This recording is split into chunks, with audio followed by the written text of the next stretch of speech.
All right, hello everyone. Today we're going to be looking at PharmCAS. So PharmCAS is a centralized application system that you will use to apply to SIUE School of Pharmacy, and you can apply to other pharmacy programs through PharmCAS as well. So the first thing that you'll want to do is to go to pharmcas.org. and you will be able to set up your account on this page. PharmCAS is going to open up applications starting July 18th. So July 18th, you can log on and create your account. So the first thing you'll want to do is to click on Create Account.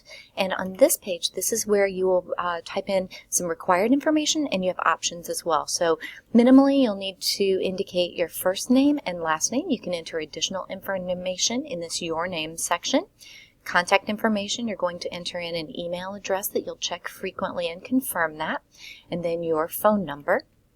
You will also be able to create a username that you will use when you log into PharmCAS and a password, confirming that password, and you'll set a security question and answer that so that if you forget your username or password, you'll be able to retrieve that. There are terms and conditions that you will be able to read, and then you just simply click on I agree to the terms and conditions, and then you will be able to create your account.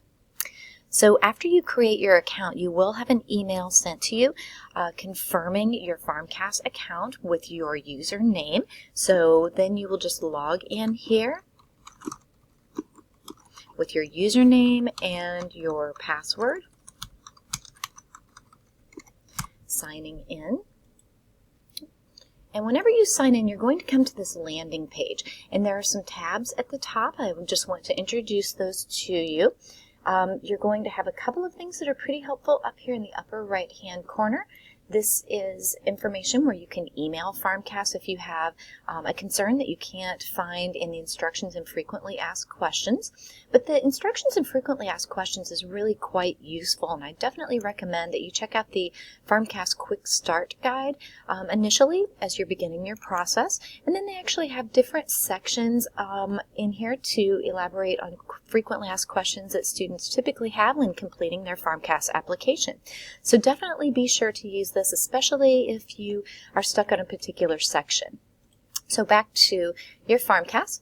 Up here you will see a bell. This is where you would be able to view notifications and alerts. You can click on that. You can also see notifications down here. And basically it's the same notification that you get, just two different places to see it.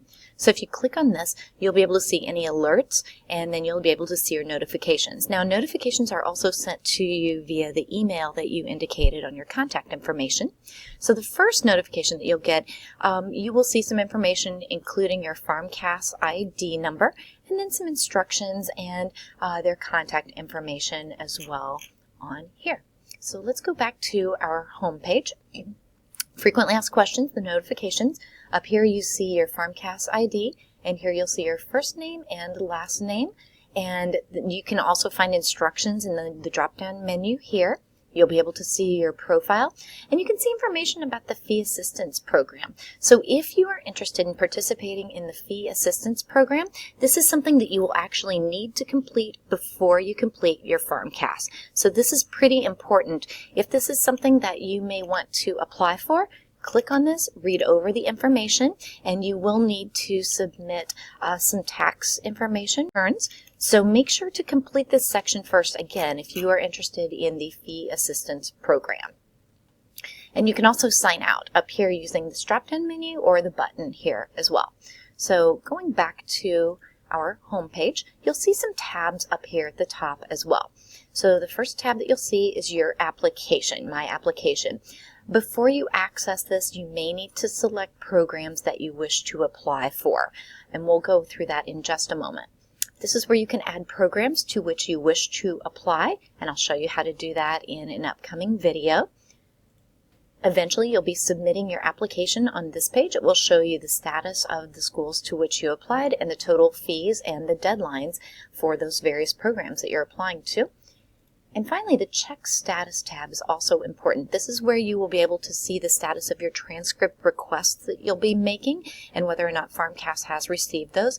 as well as the evaluations that you asked your reviewers to submit on your behalf. So this is a pretty important tab for you to check. You can also check on this page for the status regarding the review of your applications from the various programs as well. So back to the My Application section. Again, these tabs, you'll be using those. And then this is the main heart of your application. These 4 quadrants are what you're probably going to be spending the most amount of time with whenever you start your application. And on the subsequent videos, we will go through each of these. Personal information, your academic history. This one really takes quite a bit of time. Supporting information, and then program materials for the programs that you have selected. You'll see a little icon in each of these quadrants that show how much you have completed for each section. As you complete each of these sections incrementally, this green dot will go around here similar to a gas gauge. So as you see more green line in these statuses, that's the closer that you are to completing these sections. And then at the bottom of the page, again, you'll see a link for instructions and frequently asked questions, and you can email PharmCAS from this website and just get information about PharmCAS. You can follow them on Facebook and Twitter as well if you are linked into social media. So that's the first overview and introduction. Again, you will need to have some materials handy, as I mentioned in the previous webinar. So make sure to gather your materials, and then we will have a video on each of these sections.